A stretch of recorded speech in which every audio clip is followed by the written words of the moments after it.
Hello everyone, good evening. कैसे हो सभी लोग? आशा करते हैं सब लोग बहुत बढ़िया होंगे। आज एक नई टॉपिक पर डिस्कशन करेंगे, इकोनॉमिक्स वर्सेस इकोनॉमी। ओके, चलिए ये जानेंगे कि दोनों के बीच का मतलब क्या होता है। ठीक है, दोनों में क्या अंतर होते हैं, इस चीज़ को जानेंगे। देखिए, सबसे पहले इकोनॉमिक्स क्या होता है, इस पर डिस्कशन करते हैं। ठीक है, देखिए जैसे कि सब्जेक्ट्स होते हैं ना, आपके बहुत सारे सब्जेक्ट्स होंगे, जैसे मैथ्स होगा, साइंस होगा। तो वो आप क्या करते हो, पर्टिकुलरली उस चीज़ के बारे में पढ़ते हो। तो उसी तरह इकोनॉमिक्स जो होता है वो भी क्या होता है, एक पर्टिकुलर स्टडी होती है। किस पर? इकोनॉमिक्स की स्टडी होती है, जिसमें कि हम एक पर्टिकुलर एरिया में देखते हैं कि उसमें मनी का फ़्लो कैसा होता है, और उस पर हम क्या लेते हैं, डिसीज़न लेते हैं। अगर देखा जाए कि प्रोडक्शन, ठीक है, कि प्रोडक्शन में क्या कैसा फ़्लो हो रहा है, मार्केट में कितना कैसा फ़्लो हो रहा है, तो उसकी हम लोग स्टडी जब करते हैं तो उसको हम लोग क्या कहते हैं, इकोनॉमिक्स कहते हैं। ठीक है, आइए डेफिनेशन पे, मीनिंग पर देखते हैं। Economics is the art and science of decision making regarding the use of scarce resources under the condition of scarcity to attend maximum satisfaction. अब इसका मतलब क्या हुआ? इसका मतलब हुआ कि देखिए, इकोनॉमिक्स क्या है, वो एक साइंस भी है और एक आर्ट भी है। किस चीज़ के लिए? For decision making regarding the use of the square resources. Square resources का मतलब क्या हुआ? स्केयर रिसोर्सेज का मतलब हुआ कि देखिए, हमारे कंट्री में सारे रिसोर्सेज अनलिमिटेड नहीं है, सबकी क्या है, स्कैरसिटी है, मतलब कमी है।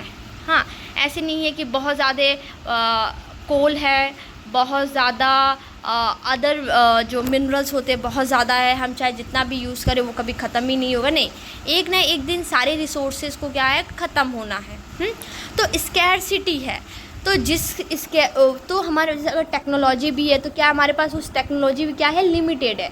तो हम लिमिटेड चीज़ों को ही क्या करते हैं, उसको अपने लिए यूज़फुल बनाने का कोशिश करते हैं। ठीक है, तो उसी से क्या होता है, उससे हमें क्या मिलता है, मैक्सिमम सेटिस्फैक्शन मिलता है। ठीक है, तो ये जो लाइन है, regarding the use of the square resources, मतलब कि हम जो स्केयर रिसोर्सेज का इस्तेमाल करते हैं under the condition of the scarcity. ठीक है, इसमें इस कंडीशन में हम यूज़ करते हैं to attain the maximum satisfaction. Okay, I hope that कि ये मीनिंग आपको समझ में आई होगी।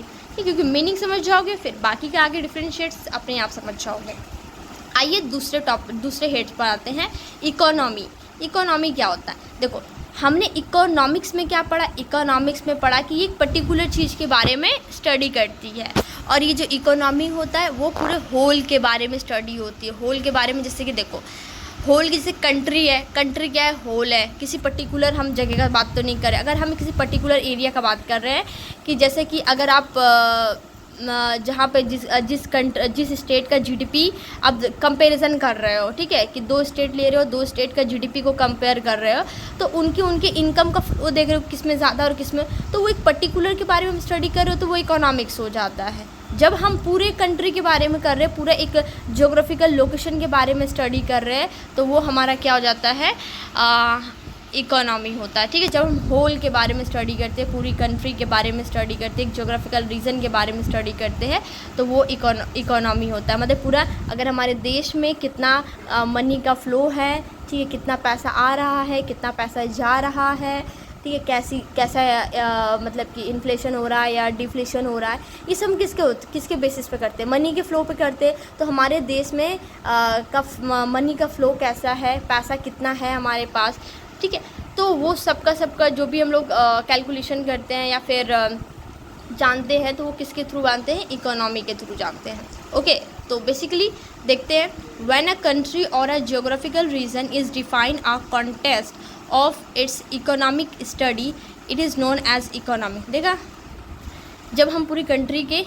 इकोनॉमिक्स के बारे में पढ़ते हैं, कंट्री के पूरे फ़्लो के बारे में, मनी के फ़्लो के बारे में पढ़ते हैं, तो उसको वो क्या कहते हैं, इकोनॉमी कहते हैं। Okay, understand? ठीक है, अब नेक्स्ट देखते हैं, व्हाट इज़ इट। कंपैरिजन का बेसिस क्या है, व्हाट इज़ इट, ये क्या है। इकोनॉमिक्स आपका एक थ्योरी है, प्रिंसिपल है। हाँ, हम बुक्स में क्या पढ़ते हैं, थ्योरी पढ़ते, प्रिंसिपल पढ़ते, और उसको हम अपने लाइफ में क्या करते हैं, इम्प्लीमेंट करते, जिससे कि हमें उससे मैक्सिमम सेटिस्फेक्शन मिलता है। तो इकोनॉमिक्स क्या है, थियोरी और प्रिंसिपल से बना हुआ है, और इकोनॉमी क्या है, ठीक है, प्रैक्टिकल एप्लीकेशन पर है। किस पर है, प्रैक्टिकल एप्लीकेशन पर है। Next one is the determines, ठीक है। अब देखते हैं how the human being make a decision when there is a scarcity of resources, ठीक है। जब रिसोर्सेज की कमी होती है तो ह्यूमन बीइंग, ठीक है, कैसे डिसीजन लेते हैं, ये हम किस में जानते हैं, इकोनॉमिक्स में जानते हैं। इकोनॉमी में क्या होता है, how resources are located among a different member of the society. हम रिसोर्सेज को कैसे बांट सकते हैं अलग अलग लोगों में, ठीक है, उसको क्या कहते हैं, इसको हम लोग इकोनॉमी कहते हैं। अब लास्ट डिफरेंशिएट फोकस ऑन, देखो अब इकोनॉमिक्स किस पर फोकस करता है और इकोनॉमी किस पर फोकस करता है, ये डिस्कस करते हैं। The way in which economics agent behave and interact, the way in which economics work, ठीक है। मतलब कि ये एक क्या है, एक वे है। अगर एक इकोनॉमिक्स एजेंट है, कैसे वो बिहेव करता है, कैसे ये इंटरैक्ट करता है। इंटरैक्ट का मतलब क्या होता है, आप कैसे, जैसे कि आप किसी से बात करते हो, ठीक है, आप कैसे किसी से बात करते हो, कैसे किसी से बिहेव करते हो, ठीक है, वो चीज़ क्या होता है, वो इकोनॉमिक्स वर्क है, ठीक है। आपका एक पर्टिकुलर बताया जा रहा है कि एक पर्टिकुलर व्यक्ति कैसे लोगों से व्यवहार कर रहा है, उनसे मिल रहा है, जुड़ रहा है, वो होता है इकोनॉमिक्स, ठीक।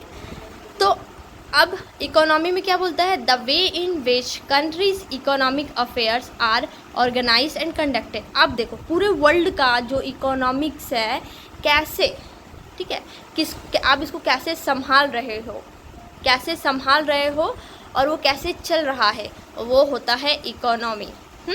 तो ओवरऑल अगर मैं एक सिंपल वे में बोलूँ कि क्या है दोनों के बीच में, तो सिंपल सी बात है कि इकोनॉमिक्स होता है एक स्टडी होता है जो किसी हम पर्टिकुलर सब्जेक्ट पर करते हैं, ठीक है। और इकोनॉमिक जो होता है वो एक होल पर हम एक होल, जैसे कंट्री के पूरे फ्लो के बारे में पढ़ते हैं, मनी के बारे में, ये चीज़ होता है, ठीक है। ये बेसिक डिफरेंस हैं, आपको इससे समझ में आ गए होंगे। ओके, देन आगे और भी वीडियो को, मतलब कि आपको और यूज़फुल वीडियो मिले, उसके लिए चैनल को सब्सक्राइब ज़रूर कीजिएगा एंड लाइक भी ज़रूर कीजिएगा। और बाकी जितने भी कॉमर्स से रिलेटेड मतलब कि सब्जेक्ट्स हैं, उनसे बहुत अच्छी अच्छी इन्फॉर्मेशन आपको इस चैनल पे मिलते रहेगा। So do like and share and subscribe. Okay, then thank you everyone.